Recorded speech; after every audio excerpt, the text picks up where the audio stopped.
आप अगर एंड में वोट कटुआ साबित हुए तो? देखिए, वोट कटवा और वोट बंधवा तो अब दलित नहीं रहा है। वो अब अपने अधिकार, देखो ना, लंबे समय 70 साल में उसको मिला क्या, ये वो देख रहा है। तो अब वो अपने अधिकारों के प्रति सचेत हो गया, ये भी सचेत हो गया कि उनकी लड़ाई कौन लड़ रहा है और उनके मुद्दों पे बात कौन रखता है। जब उनके साथ हाथरस घटता है तो कौन खड़ा होता है, जब उनके साथ जब रविदास मंदिर टूटता है तो कौन खड़ा होता है।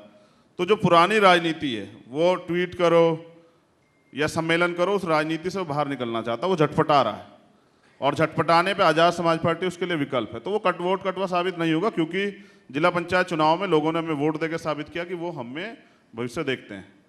तो ये तो चुनाव के बाद ही बताएगा कौन वोट कटवा होगा, कौन आगे बढ़ेगा, कौन पीछे जाएगा। आपकी प्रियंका गांधी वाड्रा से मुलाकात होती है, अखिलेश यादव जी से आपकी बातचीत होती है जी, तो कौन बेटर पार्टनर हो सकता है, कांग्रेस या समाजवादी पार्टी?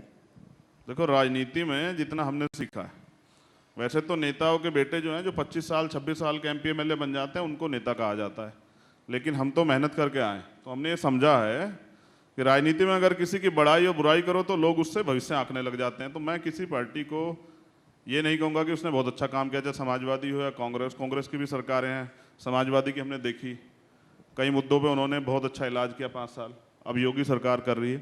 तो मैं ये मानता हूँ कि हमारे कॉमन मिनिमम प्रोग्राम, उन पे जो सहमत होगा, जैसे अगर मैं गठबंधन के बारे में आपसे जिक्र करूं कि दलित अब किसी के सामने प्लेट लेके नहीं जाएगा कि उसे कुछ दे दो, वो अपनी हिस्सेदारी चाहता है।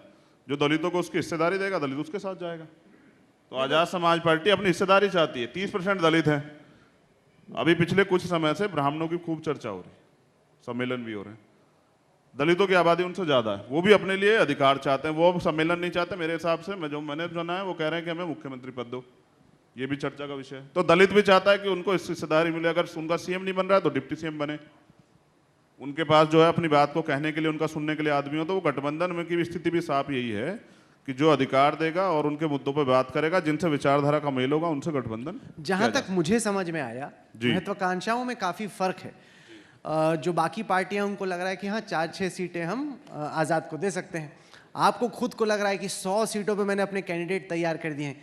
तो ये जो गैप है, 4 और 6 जो आपको लोग देना चाहते हैं अपने साथ रखने के लिए, और 100 जो आप चाहते हैं, वो तो बहुत बड़ा गैप है। देखिए, भाजपा को रोकने के लिए दलितों ने ऐसे बाहें फैलाई हैं क्योंकि बहुत इलाज हुआ। लेकिन अगर कोई दलितों कमजोर आंकने का प्रयास करेगा तो वो फिर अपनी क्षमता के हिसाब से जवाब देने की ताकत में है। दलित यहाँ ऐसा नहीं, दलितों ने यहाँ सरकार बनाई है तो अपने दम पे सरकार बनाई है, ऐसा भी नहीं किसी के चरणों में पड़ के बनाई हो।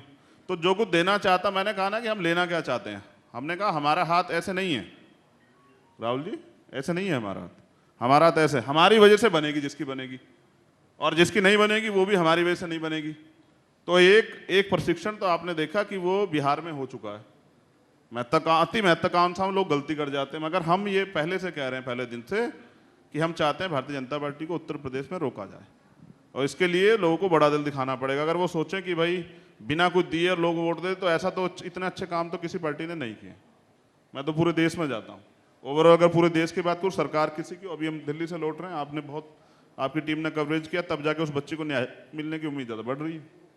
अदरवाइज पूरे देश में किसी की सरकार हो, हाल तो यही है हमारे। तो बेसिकली आप कह रहे हैं कि अखिलेश यादव, अगर आप चाहते हैं कि हम लोग जुड़ जाएं और कुछ दलित समाज का युवा वोट हम आपको दिला सकते हैं, तो बड़ा दिल दिखाइए। मतलब कुल मिला के तो आपने यही कहा। अखिलेश जी का नाम ही नहीं लिया, आप ले रहे हैं। मैं तो समझ रहा हूँ ना कि आप क्या कह रहे हैं। आप कह रहे हैं कि अगर बीजेपी को रोकना है तो हमें बड़ा दिल दिखाना होगा, क्योंकि हम जिता भी सकते हैं, हरा भी सकते हैं। आप यही कह रहे हैं। जिता सकते हैं और हरा भी सकते हैं, तो वही तो। और बड़ा दिल तो लोकतंत्र में रखना चाहिए।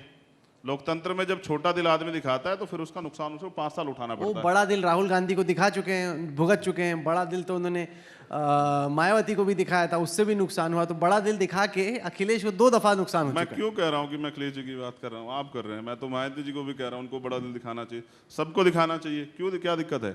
लेकिन मैंने बताया ना कि देखिए, हम अपनी राजनीति अपने तरीके से कर रहे हैं। हमारा प्रयास है कि दलितों में लीडरशिप पैदा हो। लीडरशिप वो नहीं जो सदन में जाके विधायक भी बन जाए, MP बन जाए, मंत्री बन जाए, अपनी पार्टी के प्रति समर्पित रहे। जब वो कहें तोते की तरह तो बोले, जब वो कहते हैं कि नहीं बोलना तो मुद्दों पे चुप हो जाए। ऐसे लीडरशिप की जरूरत नहीं है। लीडरशिप वो होनी चाहिए कि जब का अन्याय अत्याचार हो तो वो खड़ा होकर ठोस होकर बोले, और अब का दलित मांगने वाला नहीं, वो अपने अधिकारों के लिए लड़ने वाला है और वो लड़ेगा।